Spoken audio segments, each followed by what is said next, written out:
그러면 포럼을 시작하기 전에 장준봉 운영위원장께서 모두 발언을 해주시겠습니다. 안녕하십니까, 장준봉입니다.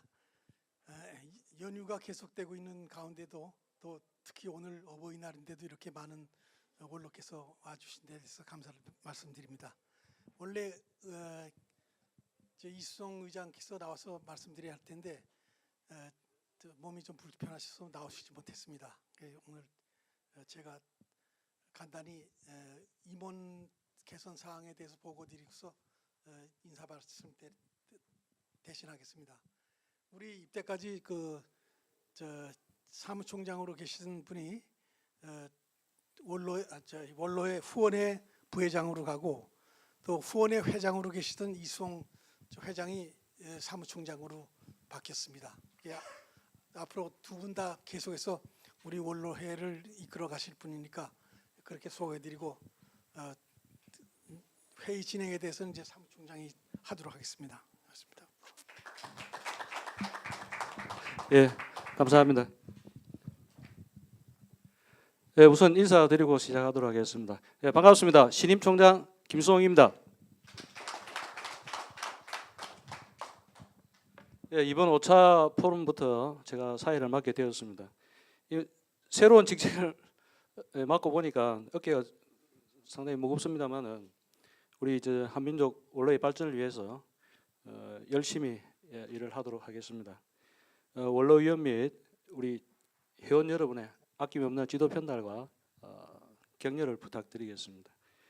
그러고 보니 오늘 이제 어버이날이신데 어떻게 카네이션이 아무도 안 들고 계시네요. 예, 다들 가족과 함께 해야 될 그런 시간인데 이렇게 참석해 주셔서 너무나 감사합니다. 그럼 바로 지금부터 국민 대통합을 위한 국가 지도자상이라는 주제로 제5차 한민족 미래 포럼을 시작하도록 하겠습니다.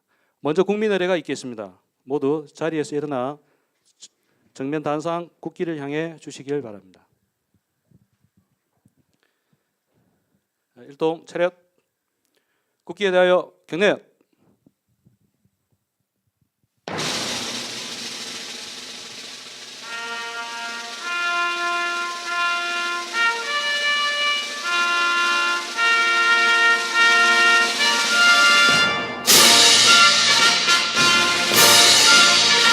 나는 자랑스러운 태극기 앞에 자유롭고 정의로운 대한민국의 무궁한 영광을 위하여 충성을 다할 것을 굳게 다짐합니다.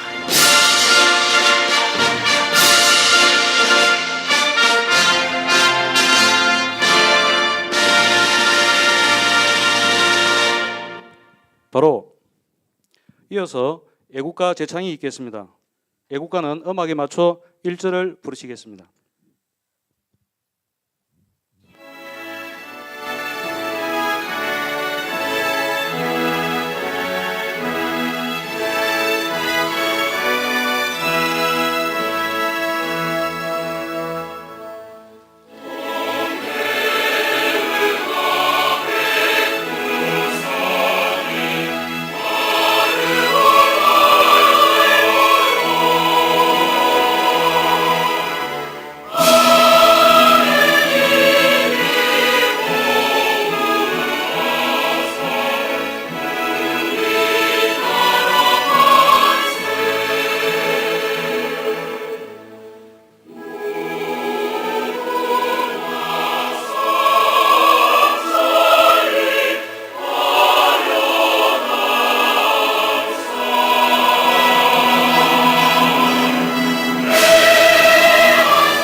다음은 호국 영령 및 순국 선열 그리고 이번에 세월호 침몰 참사로 희생된 고귀한 영령에 대한 묵념이 있겠습니다. 일동 묵념.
예, 모두 자리에 앉아 주시길 바랍니다.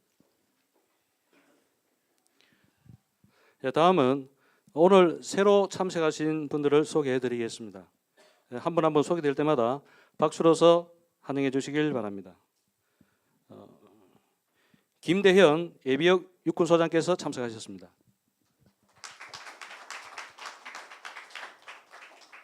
예, 다음은 윤열수 과해박물관장님 참석하셨습니다. 아직 도착 안 하셨어요?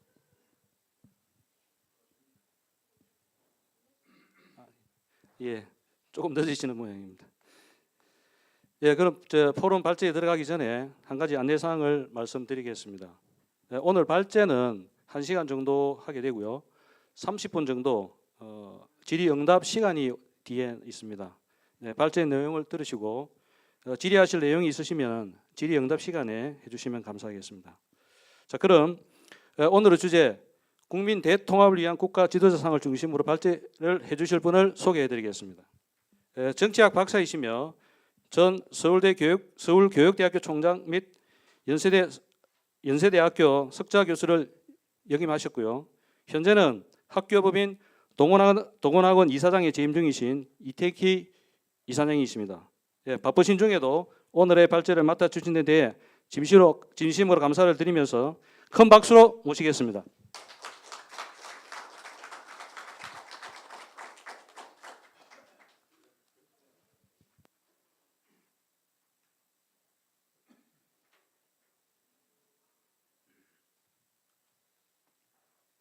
다시 인사 올리겠습니다.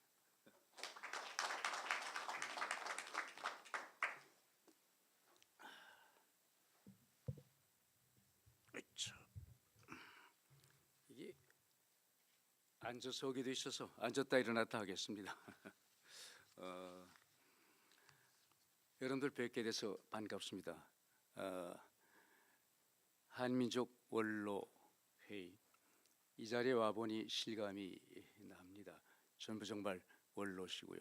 다른 데 가면 저도 이제 내일 모레 나이가 80이라 다른 데 가면 제가 이제 상조해야 하는데 오늘 여기 와보니 뭐 말 속에도 못 낄 것 같습니다. 그래서 참 근데 이렇게 건강한 모습으로 여러분들 이 자리에 와서 뵙고 같이 나라의 앞길을 걱정하고 민족의 진로를 생각하시는 이런 모임에 참석해 주게 정말 대단히 반갑고 또 정말 경하드릴 일이라고 생각이 됩니다.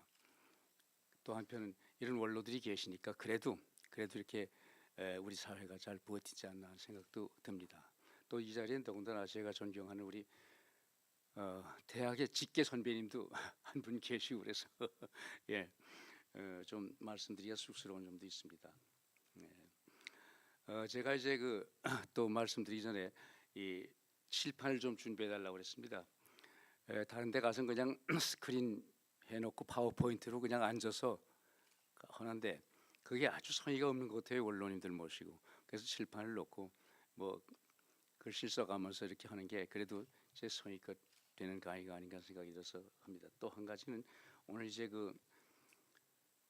주어진 주제가 광범위하고 어려운 주제입니다. 그래서 그걸 조금 더 이제 차원을 약간 낮춘다고 그럴까 해가지고 제가 이제 이 국민 대통합 시대 현대가 이제 민주주의 시대니까 민주적 지도자의 길이라고 제목을 조금 다시 수정을 했습니다. 그리고 이제 그 길은 말하자면 진정성의 회복과 법치의 실현이라고 하는 이런 말씀을 이제 주제로 주요한 키워드로 사용을 해서 말씀을 드립니다. 사실상 이 공개되고 개방된 이런 민주주의 사회에 있어서 지도자의 가장 중요한 자질 또는 자격이라고 하는 게 진정성이라는 걸 최근에 우리가 아주 뼈저리게 느끼게 됩니다. 이제 우리 저를 포함해서 여기 앉으신 대부분 우리 선배님들이신데 2차 대전을 겪고 광복을 겪고 또 그 광복의 건국까지 한 3년 동안의 그 혼란 속에서 그래도 버티고 그 다음에 남북한이 분단된 채로 서로 따로따로 건국을 했고 그렇게 해서 또 건국한 지 얼마 안 돼서 또 동족상잔의 비극 속에서 저희가 또 살아남았고 말씀이에요. 그래서 그 고통스러운 세월을 견디면서 이만큼 지금 되어 왔습니다. 바싹 붙여. 그래?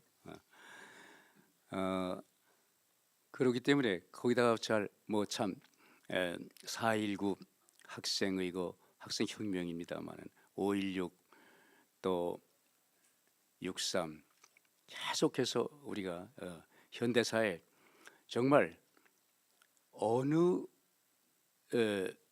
지금 지구상의 어느 서구 사회도 마찬가지고 어느 지역에도 이런 그 정말 급격한 경랑이 이렇게 빠른 시일 안에 단시간 내에 경험하지 못한 이런 경험을 누린 현대사의 모든 경험을 다 하고 살아온 세대인데 여기 그러니까 뭐 제가 말씀을 뭐 이렇게 그 외람되게 드리지 않아도 그래도 뭐 다 참 우리 지도자의 길이 앞으로 특히 이제 이 민주적 사회에서 지도자의 길이 어는가 하는 건 여러분이 아마 저한테 오히려 가르침을 주셔야 될 분들이 여기 앉아 계신 것 같아요.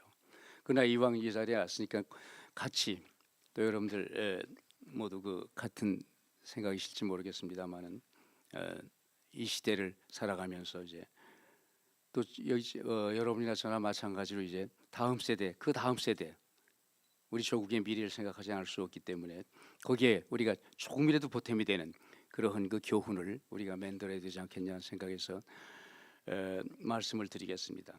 오늘의 화두는 제가 이제 뭐 거기다 진정성의 회복과 법치 실현이라고 썼습니다만은 더 구체적으로는 오늘 두 개의 키워드가 아마 중심이 될 것 같습니다. 하나가 진정성의 문제입니다.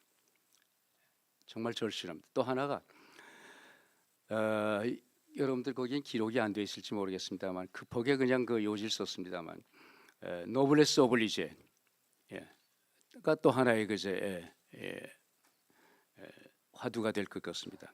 결국 우리 이 개방된 민주사회에서 과거에 무슨 군주주의 사회나 또는 무슨 귀족제 사회와는 달리 이런 개방된 민주주의 사회에서의 그 민주주의 정치 과정에 의해서 선출되는 지도자들은 결국은 누가 되어야 되느냐? 그 진정성을 가지고 노블레스 오블리제 그러한 그 사명감을 토철하게 가진 이런 분들이 지도자가 되지 않겠느냐? 이런 뜻에서 그 두 개의 화두가 오늘 중심 키워드가 될 것 같습니다. 여러분들 저기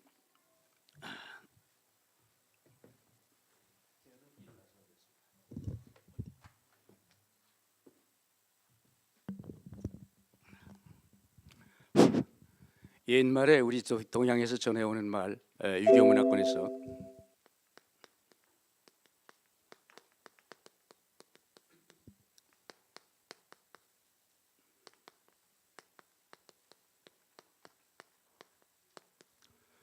가빈의 사현처요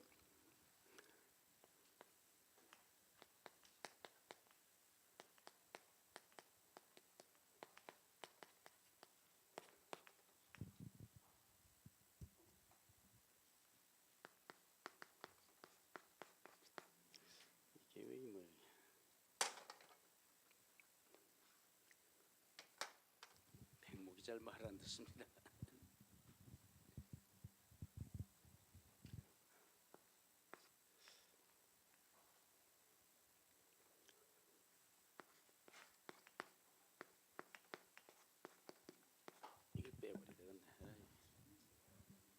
이런 말이 있죠. 뭐 다 하시는 얘기를 제가 이제 여기서 그저 정연을 의미해서만 말씀을 드립니다만 가빈의 사현처요 국난의 사양상이라는 말, 여러분 다 아시는 말씀이에요. 또 뭐 어떤 기관에 가면 이게 액자로 써붙이기도 한 말씀입니다.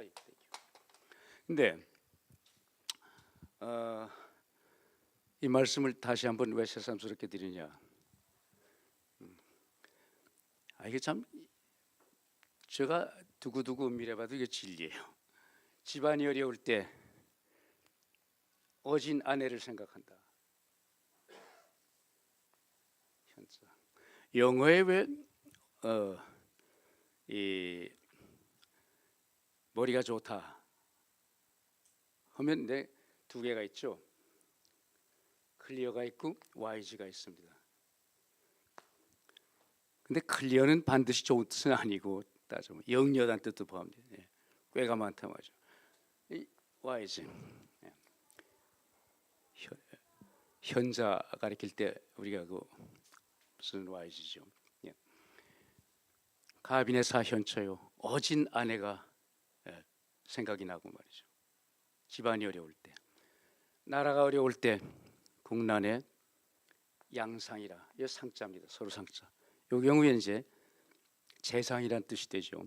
지도자란 뜻이 되겠습니다만, 예. 네? 어진 지도자, 훌륭한 지도자가 생각이 난다. 예. 나라가 어려울 때 말이죠. 이 경우에 이제 문제되는 건 국난이죠. 국난이라는 게 이제 전통적인 표현이지만 요새 말로 하면 국가적 위기입니다.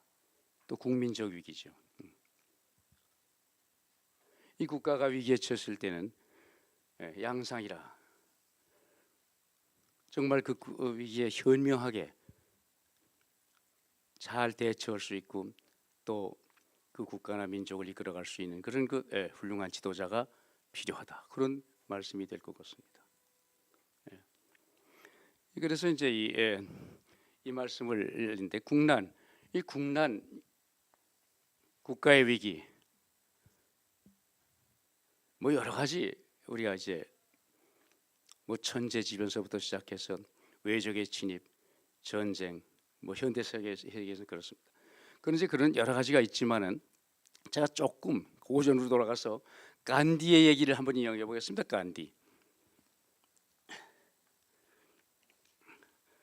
제가 간디 전기를 아주 감동 깊게 학생 때 읽어가지고 늘 평생 끼고 다니는데 간디가 이 국가적 위기라는 게 현대 사회에서 적어도 대내적으로는 7가지 원인에 의해서 국가의 위기가 조성된다. 이런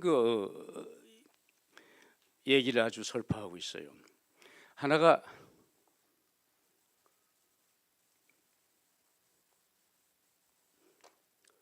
첫째가 원칙 없는 정치입니다. 원칙이 없는 정치. 제가 한문을 조금 쓰겠습니다. 그죠?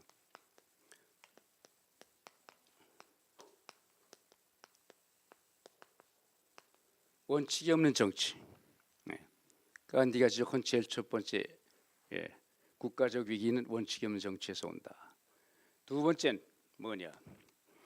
두 번째는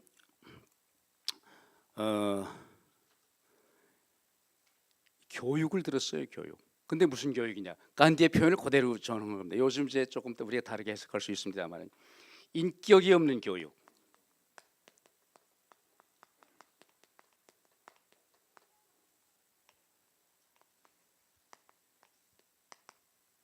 인격이 없는 교육을 들고 있어요. 두 번째 원인. 세 번째 원인은 뭐냐? 요건 좀 아주 특이한 저건데 잘 음미해 보면 좀 뜻이 깊습니다. 노동이 없는 부, 노동이 없는 부, 이걸 지적하고 있어 간디는. 이 경제지형의 면에서 우리가 참 잘 생각해 볼 문제입니다. 네 번째는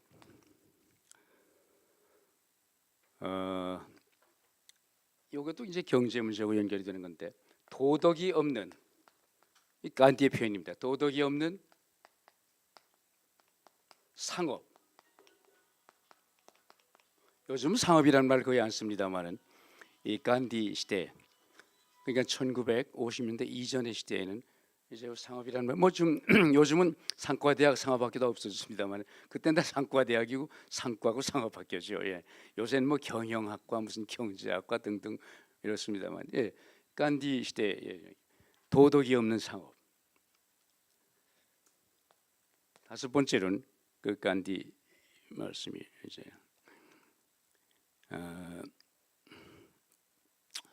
다섯 번째는 인간성이 결여된, 인간성 없는 과학. 인간성이 없는 과학. 정말 우리가 좀 생각해봐야 할 문제입니다. 그 여섯 번째, 희생이 없는 종교.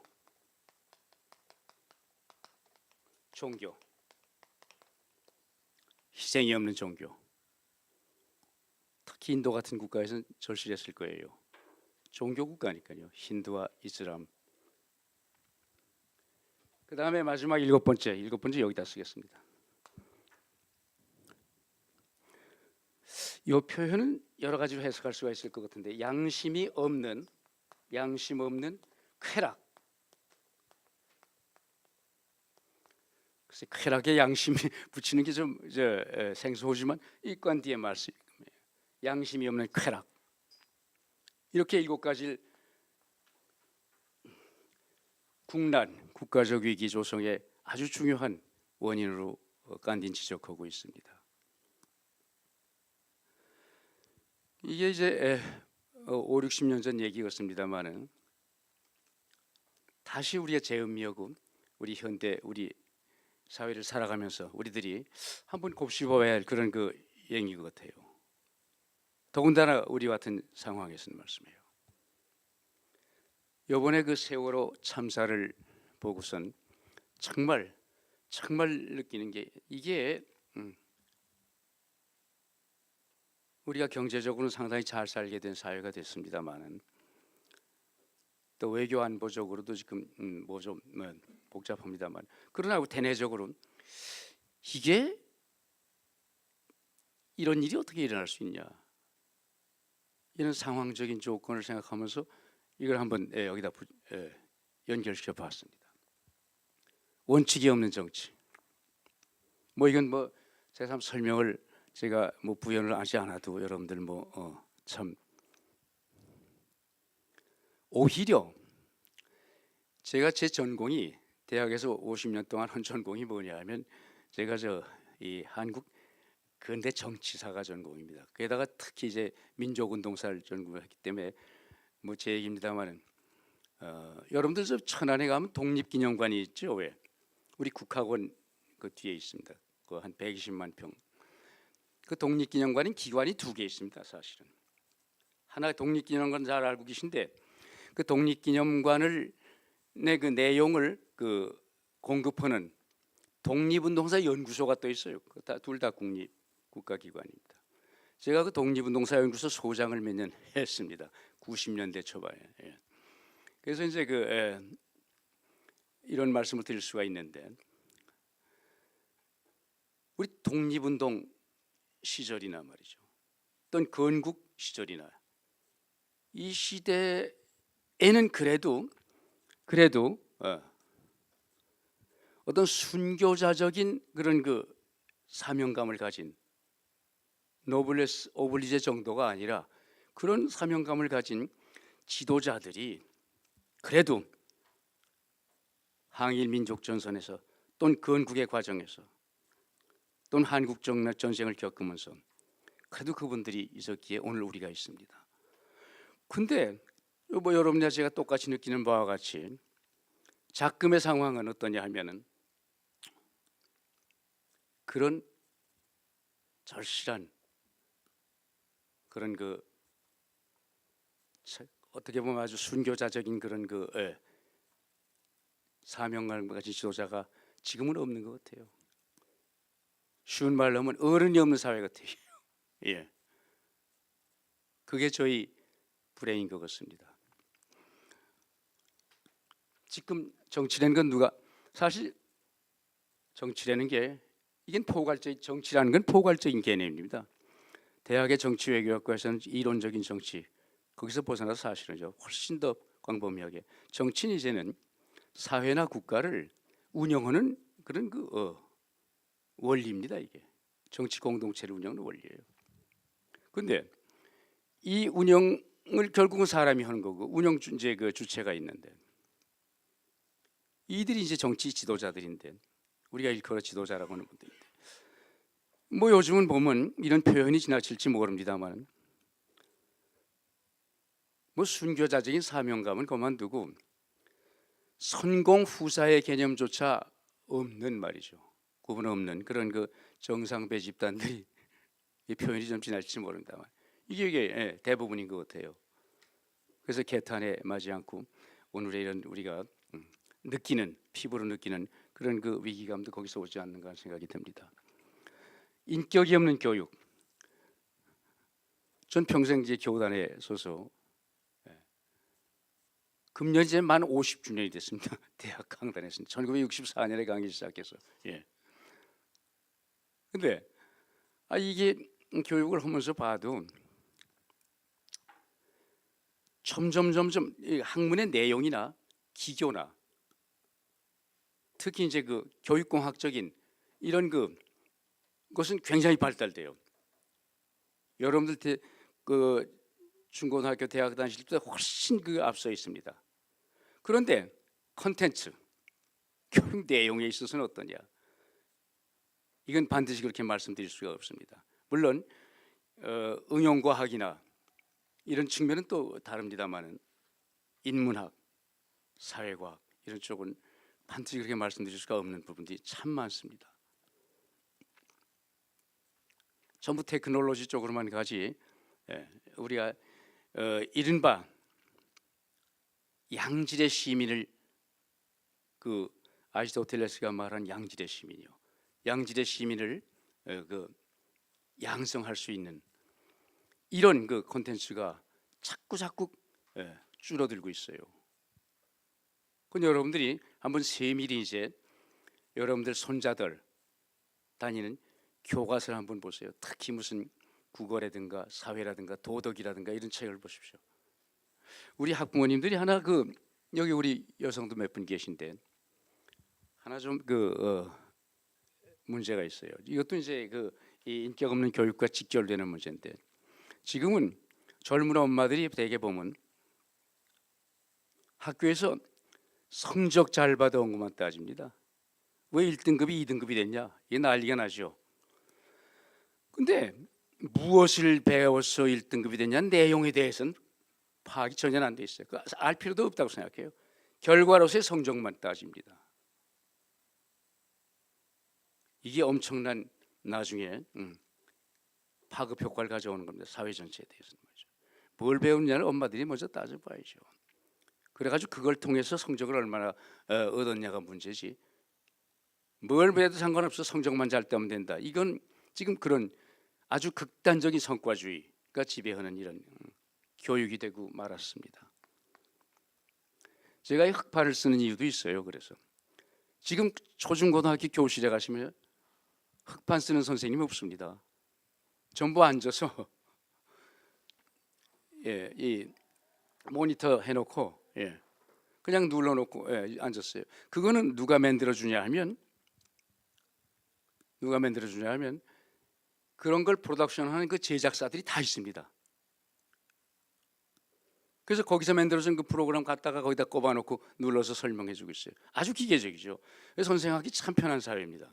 편한 학교가 됐는데 그 대신 거기 선생님의 얼굴을 마주보고 같이 그 흑판에 글을 쓰고 대화를 하는 이런 시간은 전혀 없어졌습니다. 여러분들 교육 현장에 가서 열심히 보셔야 돼요. 없어졌어요. 사실 여러분들이나 저나 경험하기는 그 선생님의 인품을 통해서 우리가 받는 게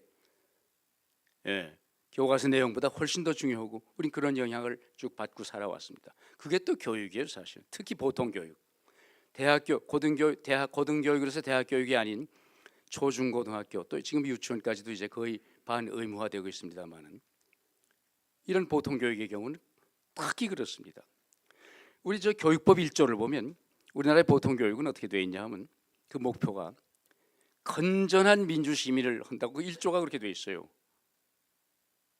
과연 건전한 양질의 시민을 하는 교육이냐? 참 이게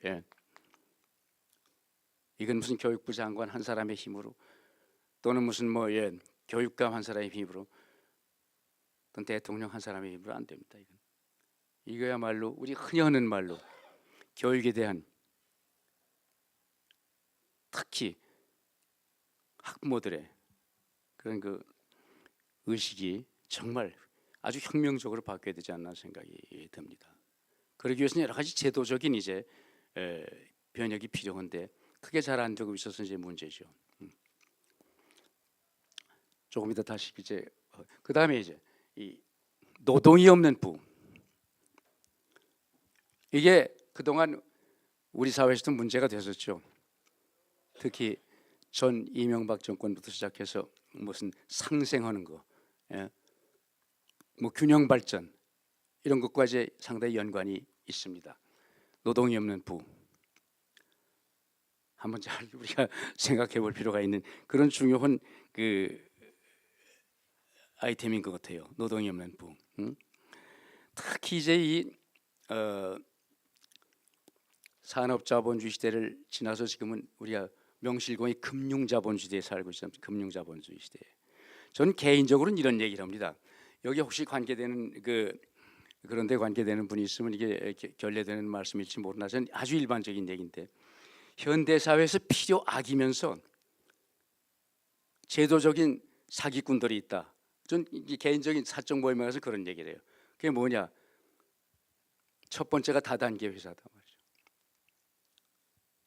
이건 100% 사기입니다. 이건. 예. 뭐 아무리 뭐 아메인이 뭐니 다 특수한 그 제가 이름 들어서 죄송합니다만 아무리 건전성을 자랑해도 그 근본적으로 사기예요. 예.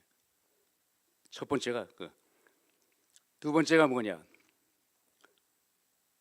두 번째가 이건 참 잘못하면 또 욕먹을 소리인지 모르겠습니다만은 두 번째가 기획부동산 회사입니다. 특히 한국 사회에서 아마 여기 사기 걸려든 분 많을 거예요. 예. 세 번째가 아주 허가내고 꼭 필요하긴 하지만 이게 또 정말 이게 보험이에요, 보험. 우리 건강보험이나 자동차 보험은 이건 뭐 필수 불가결이 될 수밖에 없습니다. 저 같은 사람은 40년 가까이 자동차 보험을 들었는데 사고는 한 번도 낸 일도 없어요. 돈만 다 냈지. 그럼 돌려주는 거 없지 않습니까? 그건 리펀드가 안 되잖아요. 예. 각종 보험이어서 좋은 많이 생깁니까? 그런데 뭐 또 나중에 그 보험을 탈려면 좀 까다로워요. 조건이 뭐 조금만 틀려도 뭐 소송해라 그러고 말죠. 예. 그 소송의 짐은 지불하고 이런 식인데 참 그거 약한 개인이 거대한 보험회사를 상대로 이게 되겠습니까 이게? 예. 이 금융자본주의 시대에 참. 그다음에 네 번째가 뭐냐? 이 사채를 특히 한국 사회가 그런데 사채가 없으면 또 사실 이 경제가 잘 안 돌아갑니다만 이 사채를 제도화시킨 게 이른바 제3금융권이죠. 그것도 다 은행이라는 이름을 붙여가지고 보통 혼돈이 막 터지지 않습니까? 예. 무슨 저축은행이니 무슨 뭐 신용 어쩌니 뭐 하는 거 캐피탈이니 말이죠. 예. 참 우리가 그런 제도권에 들어가기 때문에 이게 다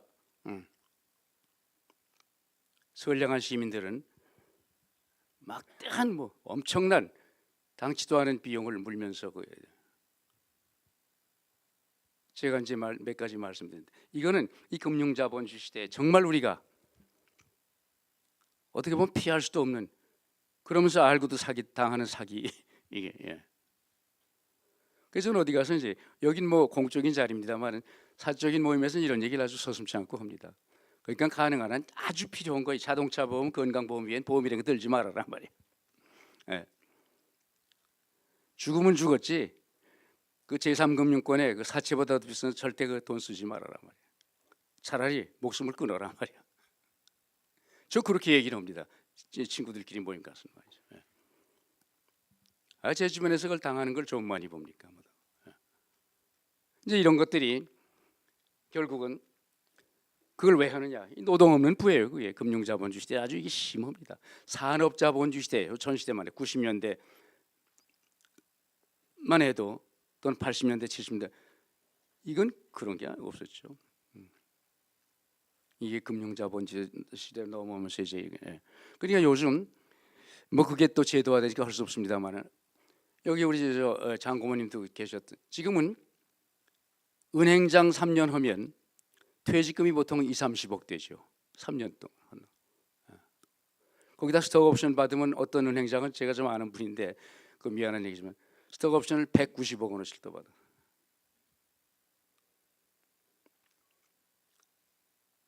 아주 성실하고 평범한 살라리맨이 평생을 해서 퇴직해도 그거에 100분의 1도 안 될 겁니다. 이제 노동운운부 이런 것들이 우리가 이제 그 사회적으로 상당히 그 중요한 문제가 되죠. 도덕이 없는 상업 이건 뭐 이거하고 연관되는 문제가 없습니다. 이제 이 간디 시대니까 상업이라고 썼지 지금은 이제 이게 상업이 아니죠 사실은. 경제에 무슨 도덕성을 기대하느냐 하지만 그렇진 않죠. 원칙이 없는 정치와 마찬가지로 원칙이 없는 경제 이건 좀 곤란하죠. 경영은 이거 뭐 이 횡포가 시작되면 뭐 그러니까 이제 간디 시대는 이 도덕성이니 상업인이 표현했지만 지금 우리는 이 금융자본 시대 거대한 금융자본이 국가도 그걸 무너뜨릴 수 없는 그런 금융자본이 시대에 와서는 이 그러니까 뭐 지금 우리가 그래도 문제를 발견해가지고 균형 발전이니 상생이니 이러긴 합니다만은 뭐 중소기업 같은 거 그냥 무너지죠. 노동도 마찬가지입니다. 지금 공사 이른바 국가가 국민의 세금으로 뒷받침해주는 공사들이 좀 많습니까? 수백 개 되는데 거기에 종사하는 분들은 사실 나쁘게 보면 노동 귀족이라고 할 수 있어요. 제 친구가 반월공단 안산에서 50년을 조그만 중소기업을 하는데 직공이 그래서 한 150명 됩니다. 그 사장이 지금 나이가 내일 모레 80인 사장이 작업 보니까 같이 그 직공들하고 기름때를 묻혀요. 거기 노동조합이 결성돼 있습니다만 오히려 사장을 동정해요. 그 직원들이 말이죠. 이 현장이 이게 사실은 어떻게 보면 수적으로는 게 더 많을지 모릅니다. 대부분이. 그럼에도 불구하고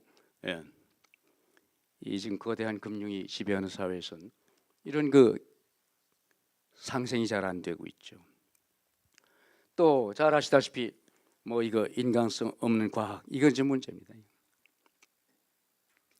이미 우리 이제 간디가 지적하기 이전에 이건 이미 1차 대전이 끝나고 유럽에서 굉장한 사조가 이제 그 풍미하기 시작했죠. 잘 아시는 실존주의입니다.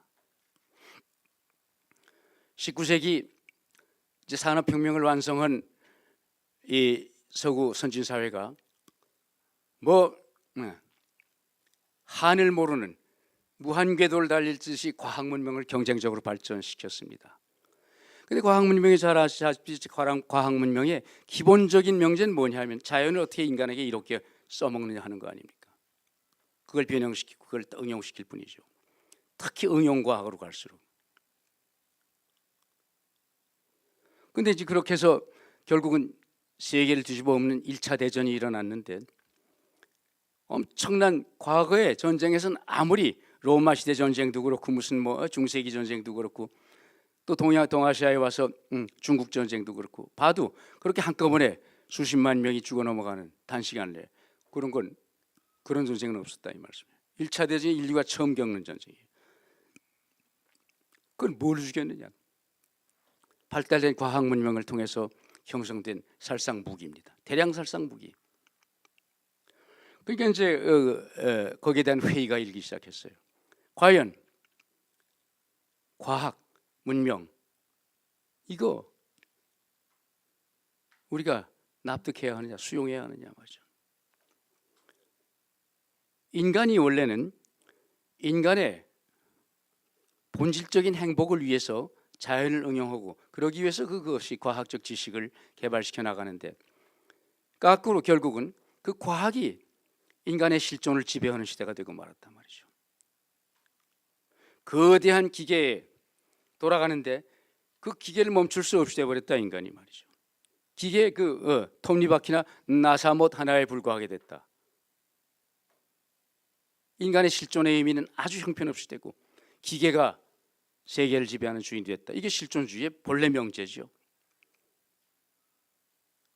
그 실존 철학이 이제 나오고 실존주의 사조가 유럽을 휩쓸고 그랬습니다. 우린 이게 언제 됐냐 하면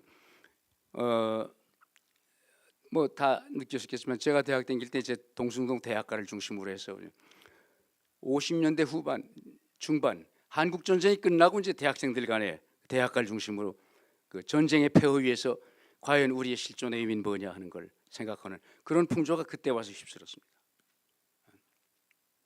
그렇게 해서 아시다시피 유명한 그 참 90년대 그 시대를 그 상황을 조망하고 고민하고 대안을 제시하는 그런 사조들이 그게 참 유럽 지성사의 그 수준 높은 지성사의 그 세계사를 이끌어가는 아주 영동이 됐죠. 뭐 하나 예를 들면 일테면 대륙구라파에 있어서 1950년대 40년대부터 90년대까지 이끌어갔던 한 세대 이상을 이끌어갔던 유명한 그 논쟁, 실존주의 논쟁 가운데 하나인 사르트르와 레이몽 아롱의 논쟁 같은 거죠. 아시다시피 사르트르는 실존주의 작가요 철학가 가운데도 상당히 이 진보적이고 그 경우 진보적이라는 말보다는 좌파적이었죠. 거기에 비해서 이제 똑같은 파리 고등산학교 에코 그랑젤의 동창생이었던 레이몽 아롱. 당시는 레이몽 아롱이 지금 르피가로라고 하는 그 프랑스의 유력지의 편집장이었습니다만 그 레이몽 아롱의 역사인식 아니다 말이죠. 너 잘못됐다 하고 사르트르와 이제 대결하면서 그 동급생끼리예요. 근데 그냥 30년 논쟁을 벌려갑니다. 이것이 유럽 지성계를 이끌어가죠. 정치적인 이데올로기를 공급하고 말이죠. 그런 거 보면 부러운 점도 있어요. 그렇게 해서 말하자면 지도자들이 그거에 연찬이 되는 겁니다. 우린 그런 지성사가 아직은 없는 것 같아요.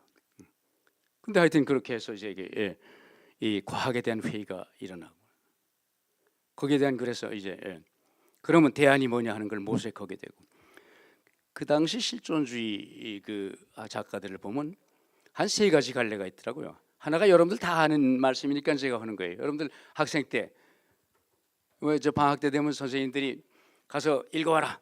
그리고 독후감 써와라 하는 책이 이제 일테면 무슨 까뮤 이방인이다 말이죠. 그렇죠? 사르트르의 무슨 구토다 말이죠. 그다음에 생떼주페리의 무슨 어린 왕자다 말이죠. 이런 것들일 겁니다. 앙드레 말로의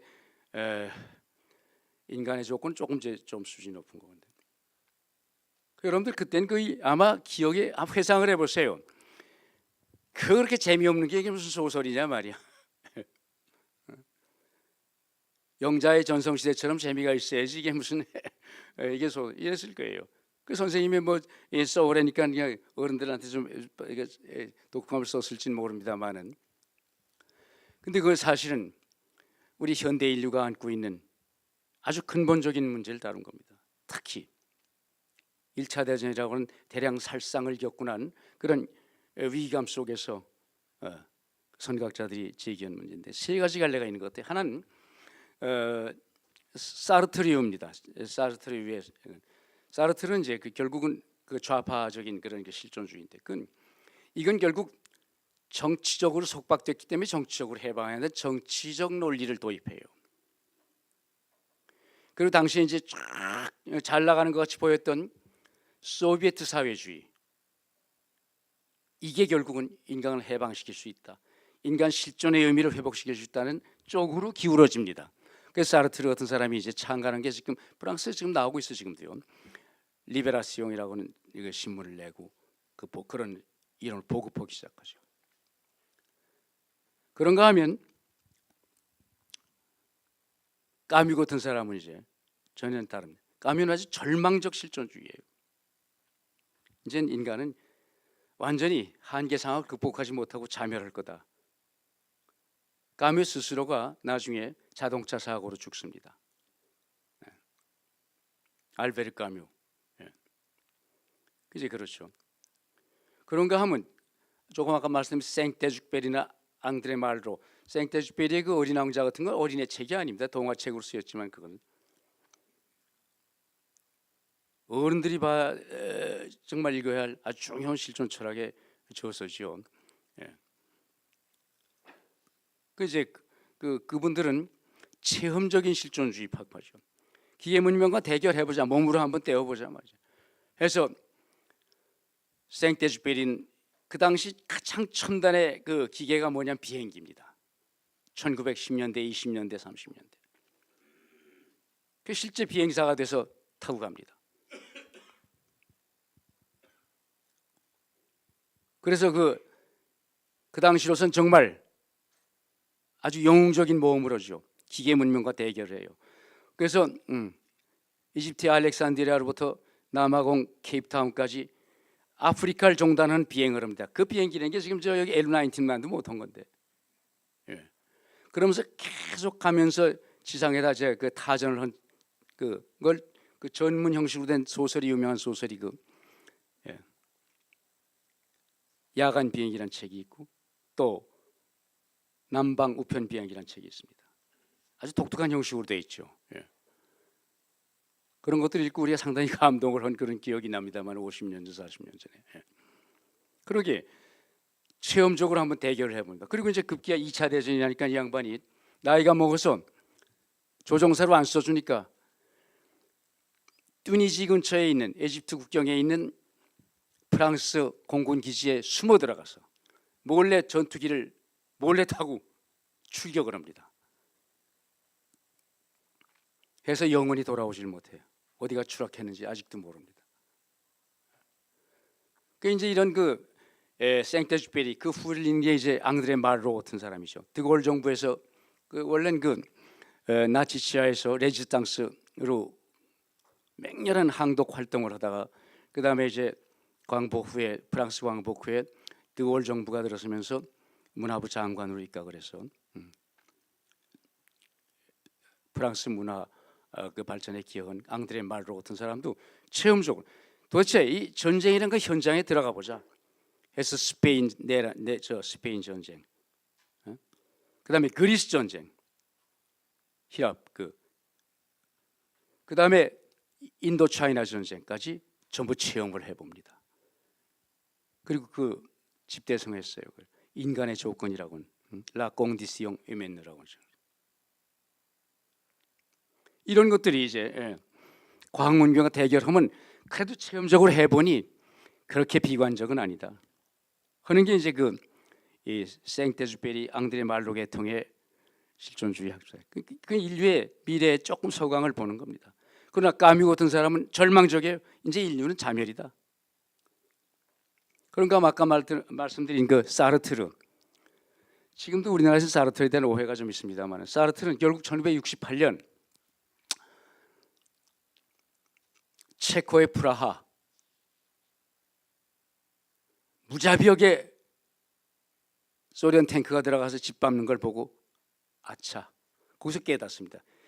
이 깨닫는 게 높은 지성이에요. 이게 깨닫고 아니다 말이죠. 혹은 이제 자기 모순에 빠진 걸 반성하면서 헤어나질 못하고 고민하다 죽어버리죠. 그래서 이런 현대 지성들의 그런 고민이 있는 게 이제 이 과학과 관련이 있습니다. 지금은 이제 이게 대량 살상 무기하면 핵인데 북한의 핵 세계 미국이나 러시아나 중국이나 영국이나 프랑스 같은 강대국이 가진 핵의 비용은 저건 정말 속된 말로 세 발의 핀대둠. 저거 세계가 들썩거리지 않습니까? 작은 핵은 크건 작은 거네. 그 피해라는 건 인류 공멸로 가져올 수 있기 때문에 이쪽에 핵 쓰면 저쪽에 핵 안 쓰겠어요? 그 요즘 이제 우리 사회 일각에서도 지도층에서도 우리도 핵을 가져야 한다. 핵에 대비하는 건 핵밖에 없다. 눈에는 눈이다 하지만은 그 말씀을 좀 조심스럽게 할 필요가 있을 것 같아요.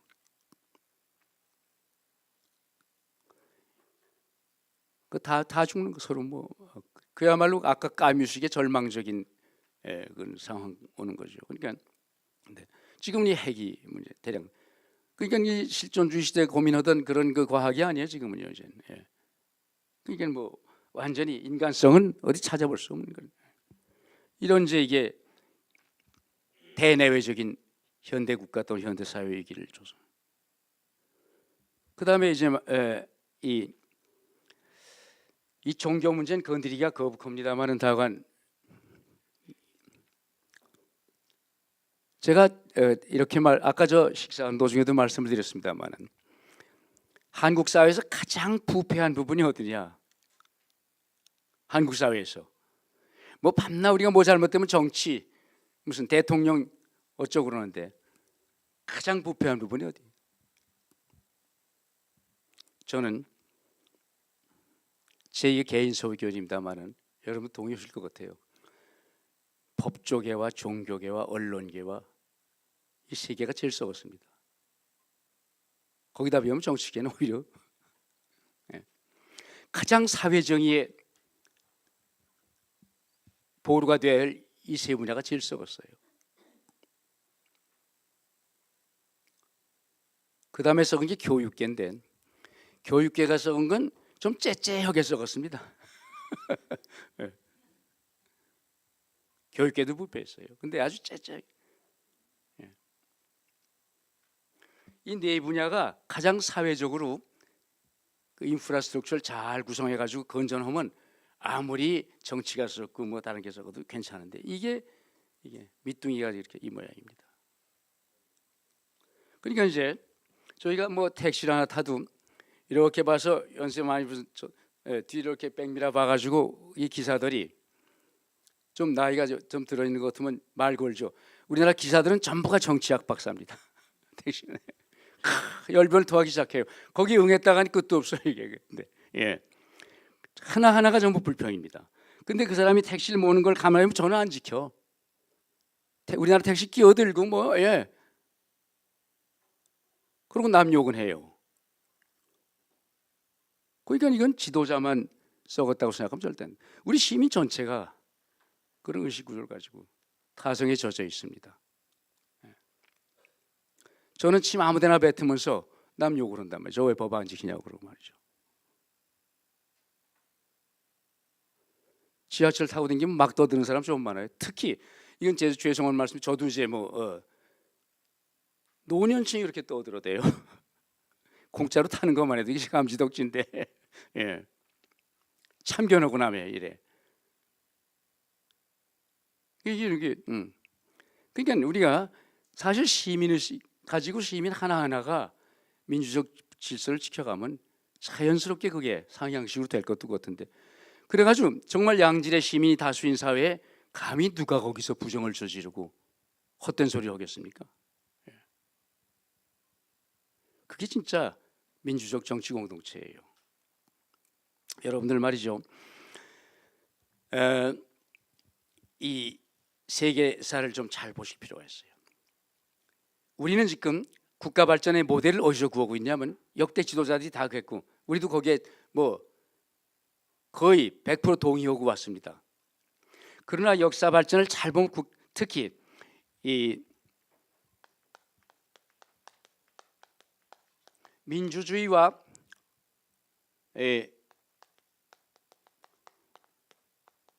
경제 성장과의 관계인데 대부분 2차 대전 이후에 남의 식민지로부터 해방된 제3세계에 속하는 그런 그 발전도상 국가들은 어떤 모델을 취하냐 하면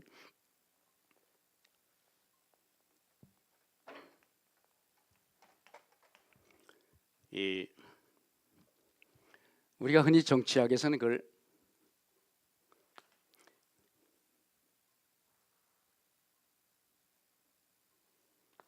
메이저 거버먼트라고 그러죠. 강대국 모델을 씁니다. 일찍이 산업혁명에 성공해가지고 산업혁명을 바탕으로 해서 시민 계층이 형성되고 시민 사회가 형성돼서 그 시민 사회가 바탕이 돼 가지고 민주주의 시민혁명을 통해서 민주주의로 간다. 그러니까 산업화, 민주화 주로 이 모델을 우리가 흔쾌히 받아들이고 우리도 예외 없이 그 모델을 써서 성공하는 나라 중에 하나입니다.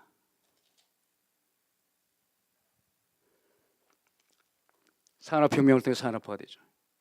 영국, 프랑스 가장 대표적인 나라고, 독일이나 이태리 이건 이제 후발 산업화 국가지만 그렇습니다. 여러분들 다 잘 아시는 얘기예요. 그런데 사실 우리가 세계사를 잘 보면 그렇지 않은 모델이 있습니다. 이거 이북 사람들이 먼저 쓰기 시작한 표현인데 요새는 보편적으로 새겨 쓰는 것 같아요. 강소국, 강하지만 조그만 나라들. 여러분들 유럽에 잘 사는 나라 덴마크, 스위스, 네덜란드, 벨지움, 룩셈부르크.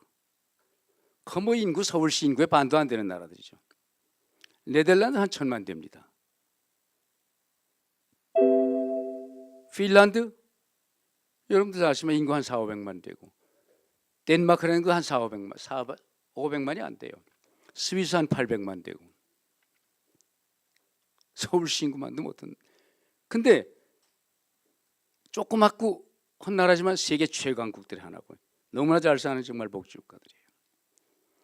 이 나라들의 발전 과정을 보면 이 메이저 거버먼트가 산업화 열심히 할 때 여기는 아주 형편없는 전근대적 농업 국가였어요. 덴마크 예를 보세요. 그건 19세기 거의 말까지도 아주 척박한 땅, 풀 한 폭이 잘 안 나는 척박한 땅에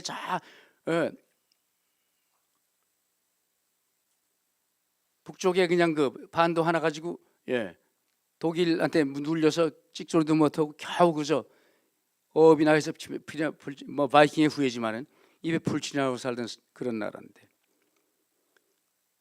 또 스위스는 아주 숭악한 산악지대에서 또 그것도 민족도 하나가 아닌 여러 개 민족이 모여서 억지로 그냥 산속에서 남의 핍박을 받으면서 독일, 이태리, 프랑스의 핍박을 받으면서 살던 사람. 네덜란드, 벨지움의 역사는 말할 것도 없이 여러분들이 세계사에 다 배웠을 거예요. 나라가 있었다 없어졌다 하고 스페인의 지배를 받고 영국 지배를 받다 프랑스의 지배를 받고 독일 지배를 받고 이런 나라들이 지도자를 잘 만난 게 아니라 그런 핍박 속에서 거기 하는 주민들, 그 국민들이 자각을 합니다. 덴마크 같은 게 아주 대표적인 나라죠. 그래가지고 공동체를 형성해서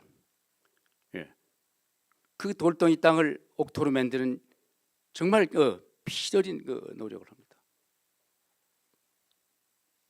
그러니까 그 공동체를 구성한다, 그 합의에 이루죠. 그래가지고 거기서 리더도 뽑고 운영자도 뽑고 해가지고 그분들에게 상당한 권리를 위임해서 그 공동체 이끌어나가게 한다. 이런 것이 자연 발생적으로 됩니다. 물론 여기에는 이제 우리가 흔히 아주 성인에 가까운 교육자들이 힘이 컸죠. 베스탈로치라든가 말이죠. 무슨 덴마크 누구죠? 그래. 그른투비라든가 말이죠. 그래서 이제 그런 그 공동체를 조금 효과적으로 운영할 수 있는 민족학교 같은 걸, 폴크스슐레 같은 걸 만들어 가지고 지금 우리 교육기관은 다 그런 겁니다. 일종의 그렇게 해서 이제 그 공동체를 운영해 나가면서 상향식으로 국가가 형성됩니다. 스위스를 보면 제일 잘 아실 수 있어요. 스위스가 지금 인구가 한 800만 되는 나라가 이 22개인가 23개의 주로 되어 있습니다. 그 조그만 나라가. 그 조그만 나라가 왜 이렇게 주가 많으냐? 과거엔 그 주 하나하나가 정치 공동체였어요. 독자적인. 그래가지고 흉악한 산악지대에서 수공업, 그 다음에 낙농 이런 걸 해가지고 아주 그림같이 아름다운 잘 사는 나라가 됐는데, 여러분들 그 보세요. 이제 그런 그렇게 해서 이제 그냥 거기는 어떤 모델이냐 하면 민주화, 정치 공동체가 먼저 형성되니까 민주화를 통해서 그런 협동을 통해서 산업화가 성공한 나라입니다. 이게 반대 모델이에요. 근데 우린 이거를 다 간과하고 있습니다. 역사를 배우면서. 이거 우리가 중요하게 참고를 해야 됩니다. 정말 중요하게 참고를 해야 됩니다. 벨지움, 네덜란드, 룩셈부르크 같은 거 인구 100만도 안 돼요. 핀란드, 노르웨이, 덴마크. 오늘 오히려 이 메이저 거버먼트보다 훨씬 더 잘 사는 복지국가가 되어 있습니다만은 왜 그렇게 됐냐? 또 가장 안전한 나라가 되어 있어요. 안정이 아니라 안전. 어떻게 그렇게 되느냐? 이게 이제 우리가 그 지도자들이 정말 감안해야 할. 마지막으로 이제 저 종교 문제로다 거기까지 갔습니다만 이 종교 이게 참 말씀을 안 드리겠습니다. 우리나라 이게 종교 좀 그렇지 않은 부분도 있습니다만 종교 너무 썩었어요. 말씀드리기 거북합니다만 아주 뭐 솔직히 말씀드리면 기독교건 불교건 아주 썩어 문드러졌습니다.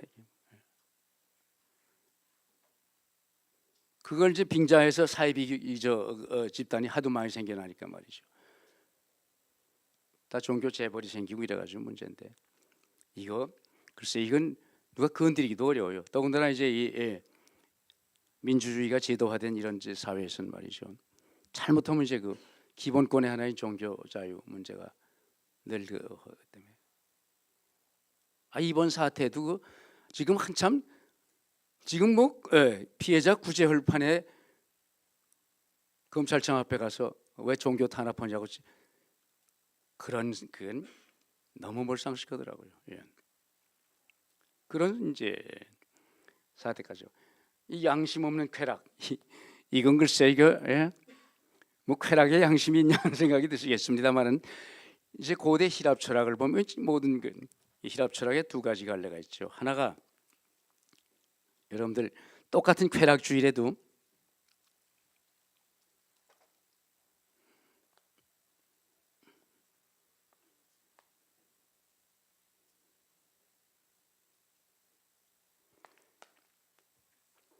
유다이모니즘 그야말로 향락주의가 있고 또 하나가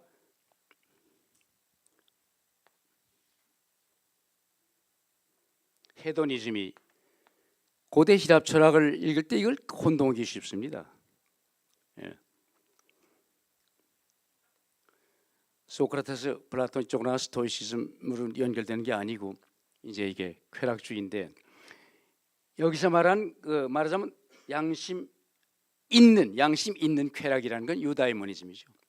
인간의 궁극적인 행복이 유다이모니아에 도달하는 건데 그걸 그 행복에 도달하기 위해서 어떻게 생을 인조해야 하는 문제를 가지고 이제 고대 히랍 철학자들이. 근데 제가 보기엔 이제 이게 그래도 양심이 있는 이걸 반대. 양심이 없는 극단적인 쾌락주의라는 건 이제 헤도니즘이죠. 현대 사회는 이게 갈 때까지 간 것 같습니다. 무슨 뭐 알코올은 아주 양반이고 알코올은 지금 이 선진국도 문제가 많아요. 지금 마약을 합법화시키기 시작하고 있어요. 중남미에 가시면 콜롬비아나 무슨 특히 콜롬비아가 심합니다만은 브라질 지금 올림픽 열리는 브라질이나 저 월드컵 열리는 이 가면 길거리 왜 조심했어야 하냐면 전부 약 먹은 놈이에요. 전부. 미국도 대개 범죄자들이네. 청소년을 포함해서 대개 약 먹죠. 우리 한국 교포가 많이 사는 로스앤젤레스나 뉴욕, 특히 그 한국 교포가 많이 사는 지역, 올림픽가나 말이죠, 플러싱 뉴욕에 이런데 뭐 길 가다가 검둥이 애들 요만한 놈들 야 들어가 줘. 그리고 50불 주면 한 봉지 주잖아요.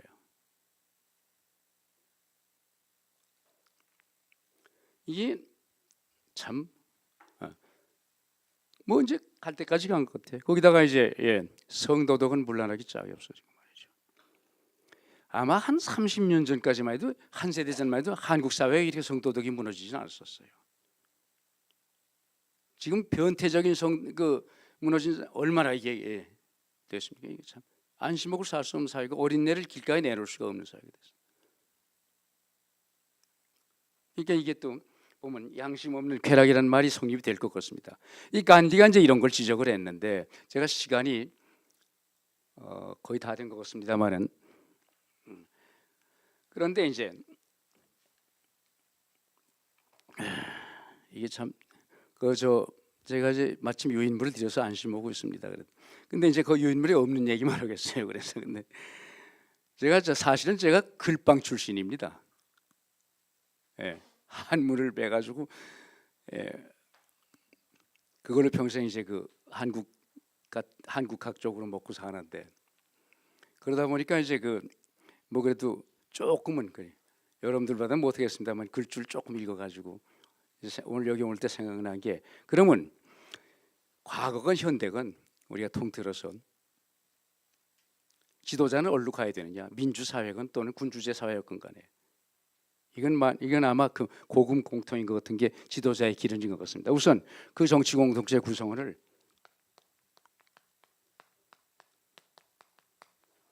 다 아시는 얘기일 것 같아요. 경제적으로 굶는 놈 없이 잘 먹고 잘 살게 해야 될 거 아닙니까? 여기 식이라는 건 먹는 거에 해당하지 않죠. 경제적 조건을 만족시켜줘야 된다 이 말이에요. 충족시켜야 된다 이 말이에요. 이 공자님 말씀이에요. 이거. 안현편에 나오죠. 노노 안현편에. 예. 두 번째,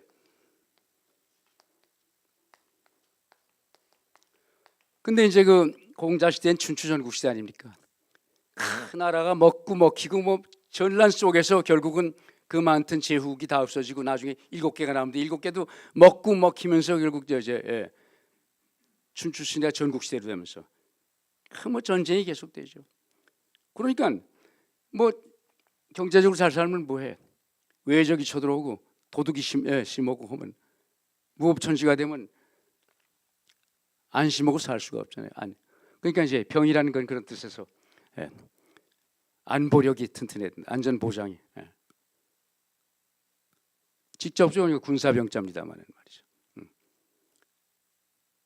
그 경제적인 성장과 안정 그리고 복지 그 다음에 그 공동체의 사회적인 안정, 국가적인 안정, 또 안전, 세이프티하고 시큐리티가 또 그리고 이것만 가지고는 안 된다. 이게 정치 공동체가 제대로 운항되려면 이걸 잘한 지도자는 자연스럽게 뭐가 됩니까?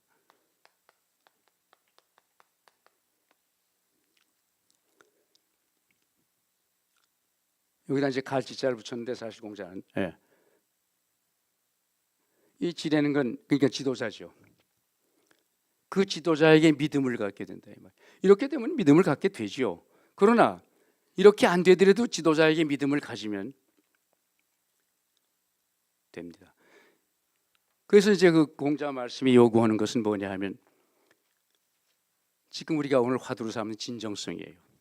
진정성입니다.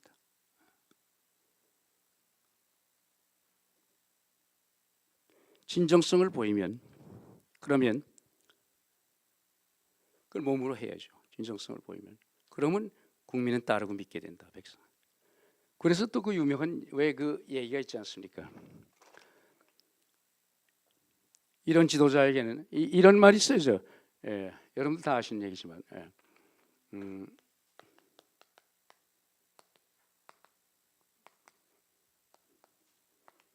붓글씨 많이 쓰시는 분들은 써보실지 몰라요.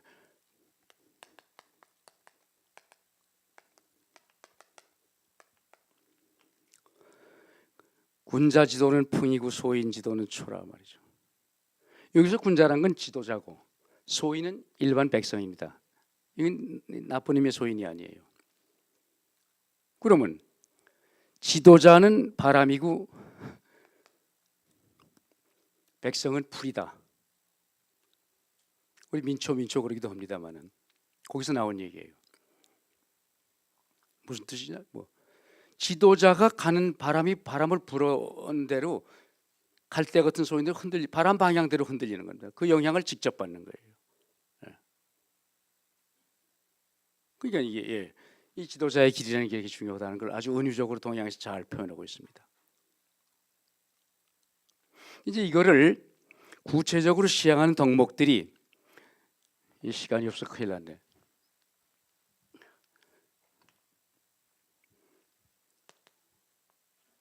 의, 예, 그 다음에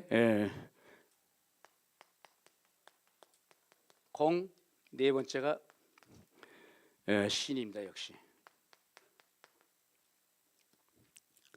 이제 구체적인 덕목이죠. 이게 족식, 족병, 민신지 또 이런 그 지도자의 그 영향력을 가지려면 이런 의라는 건 선공사후죠. 선공후사.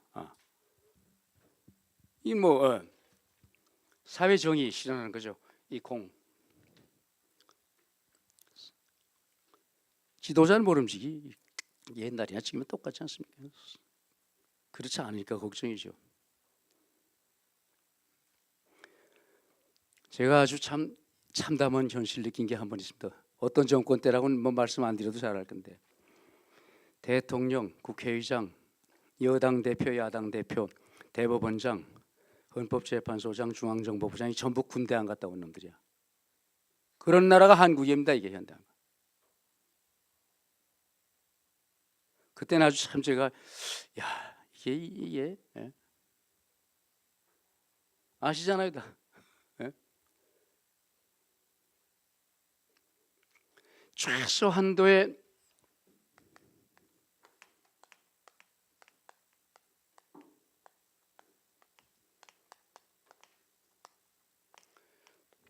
이 정신이 없는 겁니다. 노블레스 오블리주.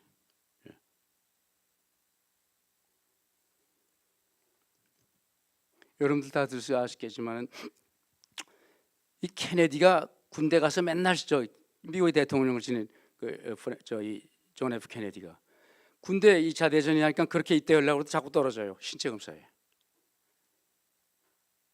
그 결격 사유가 많았어요. 그런 걸 죽을 곳에 나중에 안 되니까 자기 아버지를 동원해서 군대 입대합니다. 해군에. 그래가지고 남태평양 전쟁에서 PT정 몰고 얼마나 그 참 정장이 돼가지고 함장이 돼.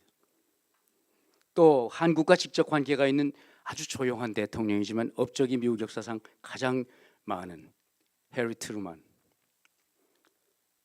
이 사람은요 귀하고 눈이 잘 안 돼가지고 밤낮 군대 떨어지는 거를 악착같이 이사 나가가 하여튼 뭐 몇 번 떨어졌어요. 진짜 검사에 가서 겨우 붙어가지고 나중엔 그 기갑 중대장이 되죠. 그 용감하게 2차 대전에 다 영웅들이 되는데 뭐 그런 예를 들지 않더라도 저는 제가 맡고 있는 제가 소소한 조그만 그 기관들을 몇 번 맡아봤습니다.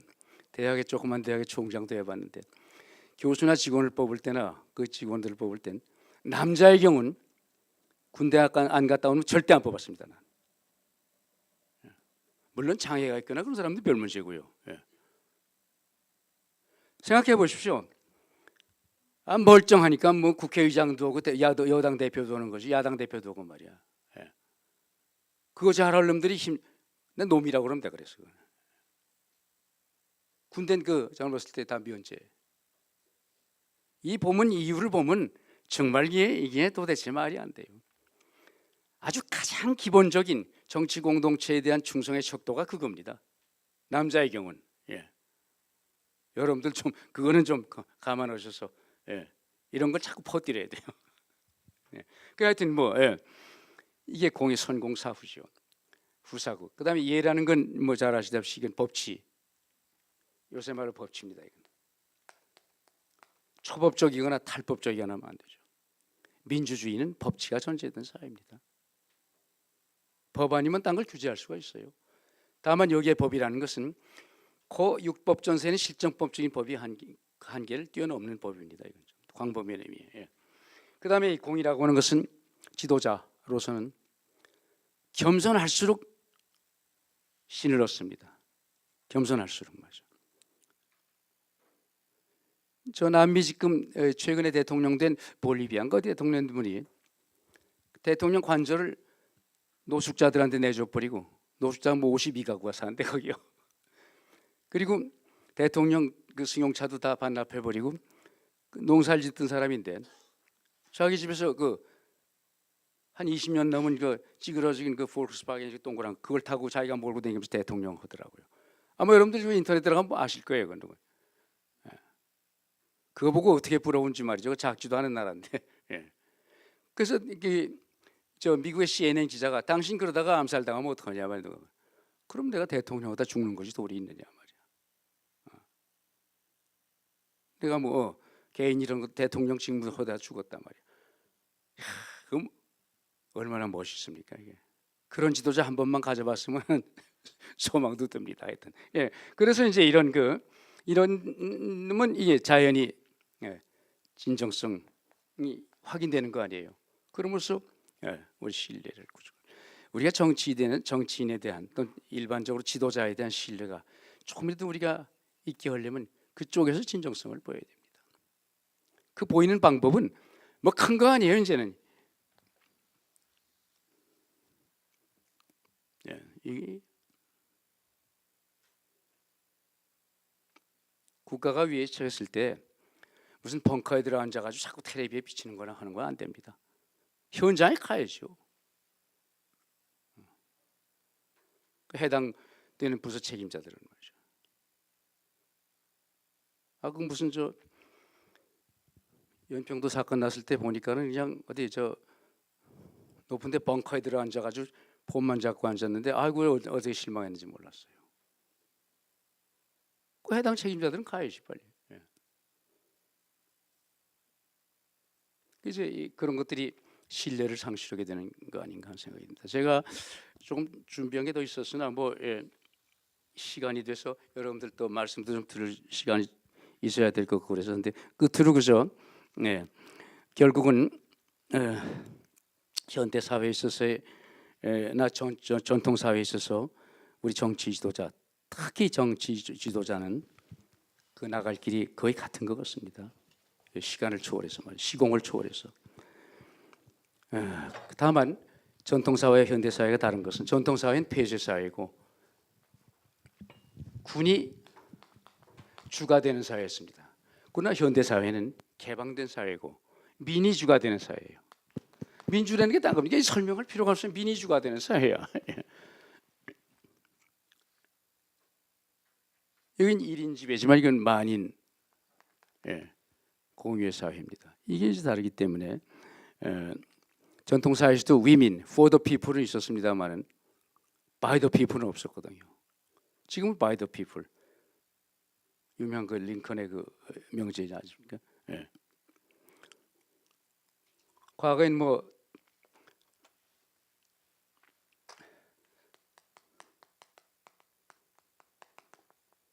덕치를 전통 사회에서 했지만 지금은 법치죠. 이런 점은 이제 구분이 되어야 될 것 같습니다. 따라서 지금은 말이죠. 정치란 개념을 아직도 우리 사회에선 여러분들도 혹시 그러실지 몰라요. 무심코 자꾸 무슨 통치 권력이니 통치자니 이런 통치라는 말을 씁니다. 이거 굉장히 귀에 거슬리는 이건 민주적인 용어가 아니에요. 통치는 그건 군주 시대의 용어입니다. 지금 그러니까 정치의 개념이 지금은 과거에는 통치하고 같아. 이 정치의 개념이 과거에는 통치입니다. 근데 지금은 정치의 개념은 국가라고 하는 정치 공동체를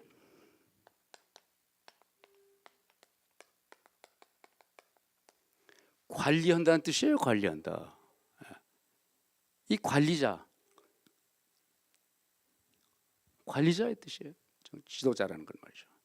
다만 이 경우엔 기업의 지도자나 일반 조직의 지도자와는 달리 이 지도자는 현재 같은 우리 국가가 상당히 어려운 경우에 아주 순교자적인 자기를 버릴 생각을 하는 그런 소명감을 가진 이런 아주 높은 수준의 어블레스 원래 정신을 가진 이런 그 지도자가 되지 않나 진정성을 보이는 그런 말씀을 드리고 싶어서 오늘 뭐 이 얘기 저 얘기 했습니다. 시간이 돼서 여기서 멈추겠습니다. 고맙습니다. 예. 예, 국민 대통합을 위한 국가 지도자상을 중심으로 민주적 지도자의 길에 대하여 진정성의 회복과 법치의 실현을 중심으로 발제해 주신 이태키 이상님께 뜨거운 박수 다시 부탁드리겠습니다. 네, 이어서 바로 질의응답 시간을 갖도록 하겠습니다. 원로위원 및 회원 여러분께서는 발제에 대한 질의사항이 있으면 자유롭게 손을 들어서 질의를 바로 해주시길 바랍니다. 제가 시간을 좀 너무 오버해서 뭐 기탄 없이 말씀을 해주시면 저도 좀 배우고 또 도움이 될 것 같습니다. 예, 말씀하시죠.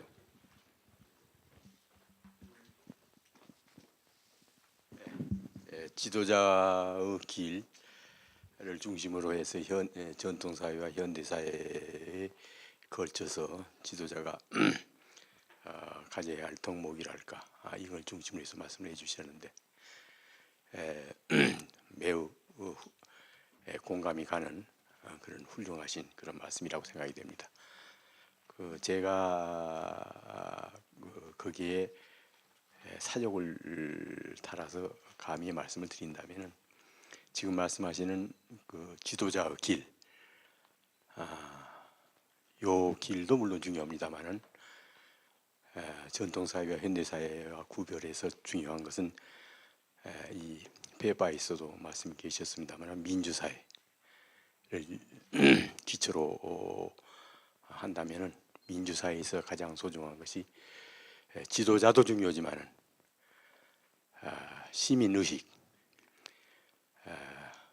민주시민 이쪽이 함께 가야 지도자의 덕목과 민주시민의 덕목 이것이 함께 가야만 훌륭한 바람직한 사회 내지는 지도자가 바라는 그러한 사회가 되지 않겠느냐라고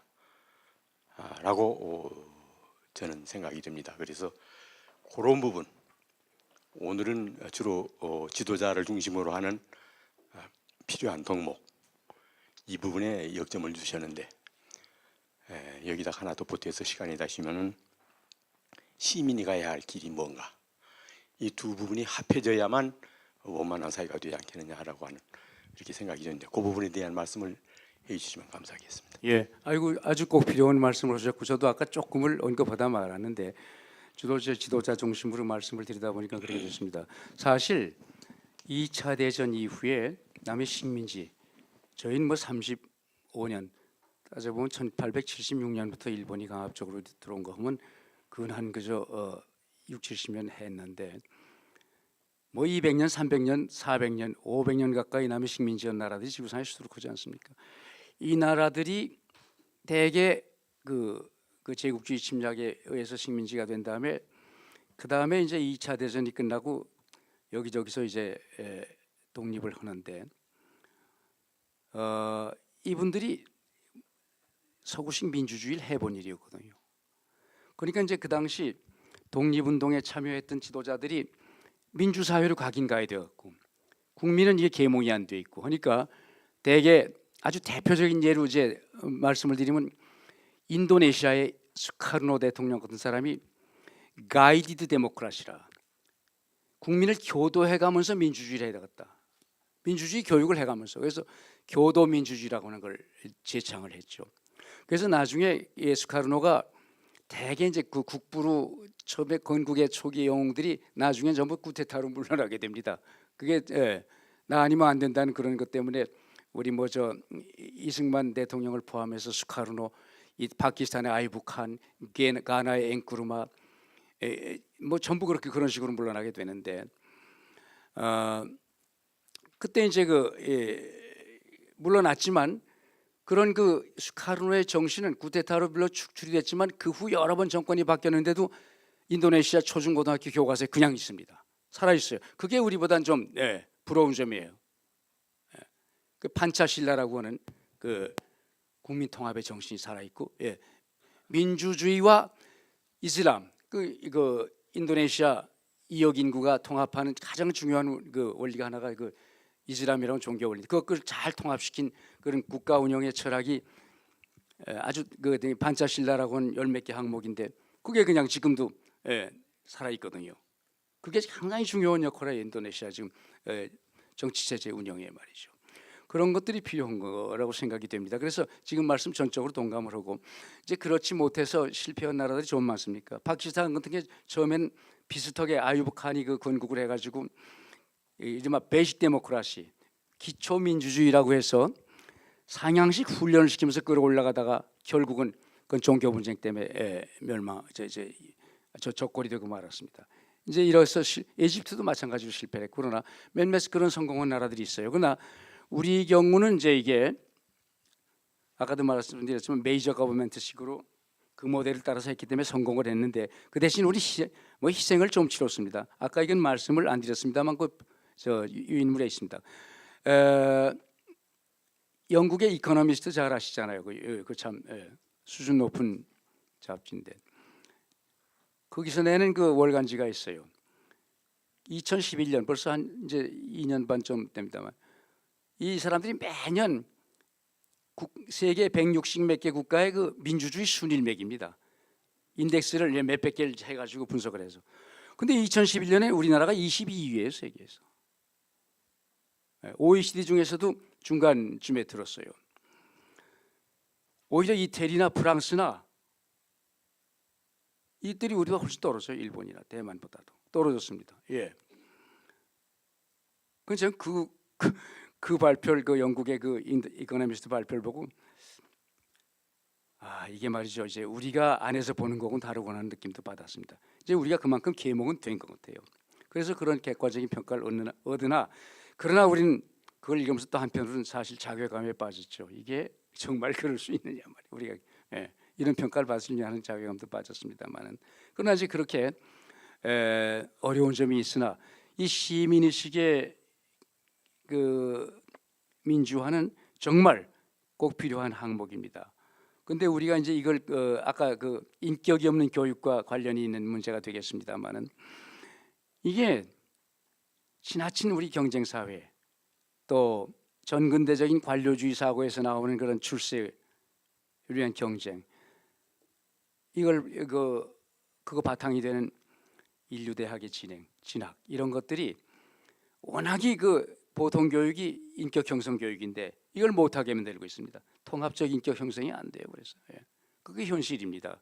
그래서 요거는 두고두고 어떤 지도자가 됐건 간에 뭐 진보건 뭐 보수건 상관없습니다. 이건 극복하고 가야 될 그런 문제인 것 같습니다. 예, 고맙습니다. 예, 말씀하시죠. 마이크 좀 전해주십시오. 네, 우리 한민족 대통합을 위한 바람직한 지도자상을 소개해 주셨는데 지나간 우리 지도자들 중에 이러한 그 바람직한 덕목을 가진 지도자를 예시할 수 있다면 어느 분을 꼽을 수 있는지 말씀해 주시기 바랍니다. 전통사회에서 저는 늘 세종대왕을 생각합니다. 예. 세종대왕이 안 계셨으면 지금과 같은 한반도의 한국이 과연 형성됐을까 하는 생각이 듭니다. 국경 확정서부터 비롯해서 민생이 이르기까지 말이죠. 참 그 위대한 지도자예요. 벌써 500몇 년 전, 600년이 다 된 전에 지도하는데 그리고 이제 그 다음에 또 하나가 정말 국가가 통두리째 없어질 뻔했던 그런 난국에 참 우리 그런 거 보면 우리가 그래도 복이 있어요. 충무공. 예. 그이는 정말 순교자지 간단한 애국자가 아니죠. 순교자죠. 그런 지도자입니다. 뭐 얼마나 모함에 걸려서 지탄을 받고 그랬습니다만은 그래도 그런 지도. 또 근현대로 내려오면 저희가 그 독립운동 과정에서 상해 임시정부를 1919년 3.1운동의 영향으로 이제 국내외 임시정부가 쓰는데 6개인가 7개가 지금도 그 확실치도 않아요. 고증이 안 돼. 대개 6개 내지 7개 임시정부가 쓰는데 국내 한성 임시정부가 쓰고 그다음에 연해주에 둘이 있습니다. 러시아 그 극동지방에 그리고 북간도 서간도 합해서 임시정부 하나 쓰고 북경에 하나 쓰고 그렇게 쓰는데 이게 이제 여러 가지 임시정부가 섰다가 결국 하나로 통합이 되죠. 그게 상해 임시정부로 통합이 됩니다. 이때 이 통합에 결정적으로 기여한 우리 민족 지도자들 참 그런 어른들이 계셨어요. 이제 지금 말씀드리는 신규식 선생이라든가 우리 다들 잊어먹고 있어요. 이동영 선생이라든가 또 이동휘 선생, 나중엔 좌파가 됐습니다만 이동휘 선생이라든가 또 이 누굽니까? 그리고 그 밑에서 신부름 했던 사람이 누군지 아세요? 윤보선 씨예요. 윤보선, 우리 제2대 대통령이에요. 이거 잊어먹고 있어요 우리가. 그때 윤보선 씨가 나이 20살에 거기 가서 심부름했습니다. 임시정부에서. 여운형 씨한테 감동을 받아가지고 YMCA 연설에서 양반이 자기 윤보선 씨 아버지는 출세주의자인데 사실은 근데 일본 학교 보내고 개요 우습 보내고 그랬죠. 그런데 여름방학 때 돌아와서 YMCA에서 이 몽양 모스크바에서 귀국하지 YMCA에서 강연할 때 그 듣고 감동을 해가지고 몽양을 쫓아서 상해로 가는데 안 보내주니까 따로 나중에 쫓아가죠. 가서 임정부 쓰기 전인데 거기 가서 이제 거리민단을 위한 신문도 내고 그러다가 임정이 쓰면서 그 임정 쓰는데 심부름을 많이 하고 특히 초대 대통령 이승만 임정의 초대 대통령 이승만입니다. 이승만 씨가 그때 말씀 국민 대통합의 식민지 국민입니다만은 상징이었어요. 그 6개 임시정부가 예외 없이 총통, 대통령, 주석으로 전부 이승만을 지명합니다. 아까운 인물이에요. 나중에 정권 연장을 위한 그만 안 했으면 국부가 될 뻔했는데 참 아쉽습니다만 그러나 우리 공과 관은 같이 인정을 해야 하니까. 한국의 독립운동 과정에서 지금 일부 좀 이데올로기적 사관을 가진 분들이 이승만을 자꾸 빼버리려고 그러는데 그건 잘못된 겁니다. 한국의 독립운동 근 100년사에서 이승만을 빼면 스토리가 연결이 안 돼요. 그러니까 그거는 초대 우리가 지금 말씀하신 대로 하면 그 초기의 그 임시정부의 그 지도자들 그리고 이제 해방 정국에 와서는 이 남북이 그건 우리 마음대로 되지 않고 결국은 이게 국제법상 결국은 우리가 그 승전국이 아니라 패전국이 됐습니다. 일본 땅이었으니까 이게요. 장급법이라는 게 그따위예요. 그래서 이걸 패전국이 돼가지고 승전국이 점령을 했죠. 이게 분할 점령한 게 우리 남북 분단의 시초죠. 북은 러시아 일개 육군 중장인 스티코프 중장이라는 자가 다스리고 남쪽은 또 미국의 일개 육군 중장인 하지 중장이 와서 다스리고 이렇게 됐습니다. 그런 가운데서 그래도 이제 예를 들면 실패는 했습니다만 김구 선생과 백범 선생 같은 분이 남북 통합을 위해서 정말 이런 표현을 써서 죄송합니다만 순진하게 노력을 하셨고 도저히 국제 정세는 그게 아닌데 말이죠. 어차피 잘못하면 신탁 통치가 될 판이었는데 말이죠. 그런 가운데 이제 결국은 남북이 따로따로 이제 정부를 수립하고 이랬습니다만 그 후에 이제 아까운 지도자는 사실은 그 이승만 씨 같은 분이죠. 그 1956년 삼선 개헌만 안 했더라면 우리 교과서에 당당하게 국부를 쓸 수 있는 우리 그게 아쉬워. 그게 우리가 저도 교과서를 여러 번 집필했습니다만 참 그 아쉬워요. 그렇게 해서 내세울 수 있는 분이 없는 게 말이죠. 그래서 저는 요즘은 그렇게 정리를 합니다. 공은 공이고 잘못된 거 잘못된 거 똑같이 쓰자 말이죠. 그 잘못된 거 하나 때문에 공을 전부 말살시켜보면 우리 역사가 없어지는데 어떡하느냐 이 말이에요. 그래서 그렇게 이제 공사를 구분해서 쓰고 있습니다만은 그런 이제 아쉬움이 있어요. 그래 이제 지금 말씀드린 대로 이제 건국 이후에 대한민국 쪽만 얘기를 한다면 그래도 뭐니 해도 대한민국이 오늘까지 있게 된 건 공과 과가 많습니다만은 지금 말씀드린 대로 이승만 또 그리고 어떻게 지금까지 이제 그래도 우리가 OECD 한 나라가 되고 이만큼 경제 대국이 되는 건 그래도 박정희 아니냐는 생각이 듭니다. 그건 우리하고 적대 관계에 있던 중국의 그 등소평이나 베트남의 그 지도자들도 전부 박정희 그 교과서 갖다 놓고 공부한 거 보고 전도 올렸으니까요. 제가 실제로 가봤습니다. 그건 그래서 공과 과를 다 있지만 그러나 인정할 건 인정하고 또 비판할 건 비판하고 이러는 게 저희의 입장인 것 같습니다. 그런 정도를 말씀드릴 수가 있을 것 같습니다. 예. 예, 또 질문해 주시죠.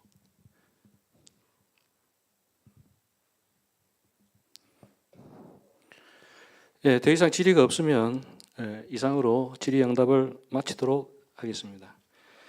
예, 국민 대통합을 위한 국가 지도자상이라는 주제로 발제에 이어서 질의응답 시간 끝까지 정성스러운 답변을 응해주신 우리 이태기 이사장님께 감사의 큰 박수 부탁드리겠습니다. 고맙습니다. 이거 뭐 저희 정리도 안 된 채 그냥 말씀을 드려서 들어주셔서 고맙습니다. 다시 한번 감사를 드립니다. 네, 감사합니다. 예, 마지막으로 개골로 진행되는 한민족 미래 포럼의 다음 차수 일정을 안내해드리고 오늘 일정을 마무리하고자 합니다. 제6차 한민족 미래 포럼은 한민족 고유의 인재 양성 시스템이라는 대주제로 전 문화부 장관 이어령 교수를 모시고 7월 10일 목요일 오후 7시에 이곳 이 자리에서 진행이 되겠습니다. 원로위원 및 회원 여러분들의 많은 참석을 부탁드리겠습니다. 예, 한민족 원로회는 우리의 건국 이념이자 평화사상인 홍익정신을 통해서 한민족이 하나 될 수 있는 구심점을 바로 세우고 국민이 행복한 나라, 세계에서 가장 존경받는 인성영재의 나라를 만드는 데 앞장서 나갈 것을 다짐합니다. 예, 참석해 주신 원로위원 및 회원 여러분께 다시 한번 깊은 감사를 드리며 7월 10일 목요일 제6차 한민족 포럼에서 건강한 모습으로 다시 뵙겠습니다. 감사합니다. 예, 가시기 전에요. 앞에서 기념 촬영이 있으니까 모든 분이 앞에 오셔서 참석해 주시면 좋겠습니다.